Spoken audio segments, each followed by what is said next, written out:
what if Gears of War 4 was an open world? What would happen? How would you make that open world work and still keep it Gears? Would there be a campaign, horde mode, or multiplayer? Could you expand an open world and still keep it Gears of War?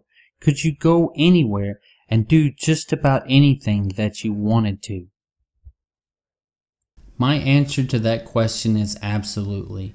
You're already doing it in the first Gears of War installments. You just don't realize it. You are primed and ready for this to happen. My meaning is you have two gigantic areas and places that are forever in your mind. The Hollow and Sierra, and places inside that you will never forget. Blood Drive, Jacinto, the Queen's Palace, Landdown, Canals are all places etched into Gears of War lore. How cool would it be to visit places on a continent or underneath it? Make it something tangible that you can walk to or drive to. Take the train that goes through Blood Drive. Fly over Marcus Phoenix's house. Land on his front yard. Take a silverback to the shop to have it fully upgraded for horde mode. Placing custom skins on your weapons at the local paint shop. Go to the tailor and have your clan logo stitched onto your armor. Customizing your gear to what you see fit, whether it be for COG or for Locust. How cool would it be to have an apartment overlooking canals? Or maybe the Hollow is more your style. Have a place in the Hollow with all the Locust creature comforts at your disposal. Walk, ride a barge, a Brumok, or a Reaver to your destination in the Hollow. Once you're there, participate in map-based activities. Practice, see the sights, collect equipment, play horde mode on your favorite map from any era. For example, Gears of War 2 Blood Drive, Gears of War 3 Blood Drive, Gal 1 Escalation, the sky is the limit. Make raids into non-controlled territory against Locust, COG, or even the Lambent to earn cool items you can't buy off the store shelf. Also, if you are a Locust, make raids against heavily armored COG bases with a crap ton of your friends. Make raids into controlled areas on Sierra or controlled areas in the Hollow. Fight Brumoks, fight Corpsers, fight all the creatures of the Hollow, maybe even the giant worm in Gears of War 2. Occupy the island of Azura for as long as you can until you are forced out or killed. Get alerts on your headset that an opposing force is occupying this area. Gather a force of your own to try to take back the location. Let's say you want to go to the Hollow as a COG member with your clanmates. Die a gruesome death by the hands of the Locust. Take a grind lift there, or the Locusts can come out of a predetermined points and spill onto the surface through a series of caves. Is it expandable? Hell yeah!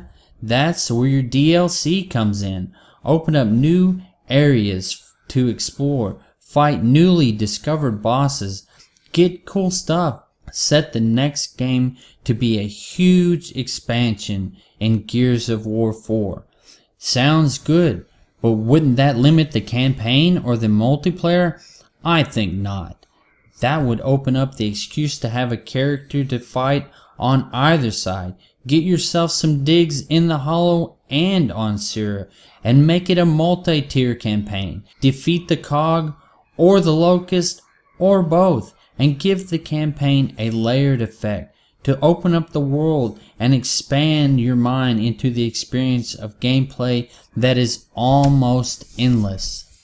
Multiplayer, you ask? Load it up from the main menu. Make it call in to active COG or Locust members.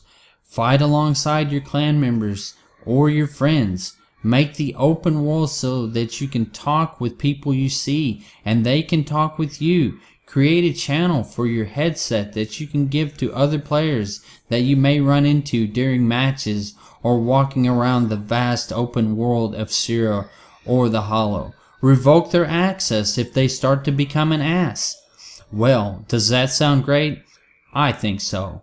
Make the reputation points you earn in the game translate into money to pay for your perks or place of residence, not necessarily your multiplayer performance or how many kills you get or how many headshots you get. Sure, you can make that part of it, but what I'm talking about is the teamwork aspect of the game in multiplayer, horde, or even the raids that you're involved in. For example, not quitting out, picking up your teammates, staying to the end of a raid. Taking kills adds to your gamer score but deducts your reputation score. Basically being an overall good teammate. I'm not saying that the really good players that carry shouldn't get excluded. Having how good you do in a match add to your reputation points, thus giving you even more money. Make the rep money be across all aspects of the game, not just for multiplayer. What I mean by that is that you can get a rep in every game mode. Raids, horde, exploration, multiplayer. So if you're not a multiplayer gamer, you can still earn rep cash through the participation in other game types. Another good aspect of this idea is Microsoft gets their money too, i.e. DLC and the microtransaction.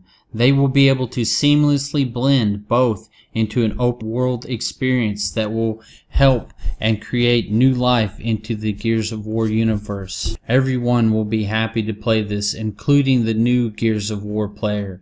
He can go wherever or do whatever he wants. Across the board, for most people, they view the Gears of War community and game as a hard to master, multiplayer first, a sometimes rough and often deserved hardcore reputation, which I personally like. But if you want Gears of War to grow and expand into the upper atmosphere of gaming, you will have to bring in more gamers, and that means more money. I look at this as the perfect way to create an interesting, one-of-a-kind world that the hardcore Gears gamer can get behind and will help ensure many Gears of War games to come. Guys, I hope you liked this edition of What? Thanks for watching. That's Mr. Camper. Like, subscribe if you haven't, and y'all have a great week. Waiting for us. Hoffman. Oh, shit. This is gonna be awesome.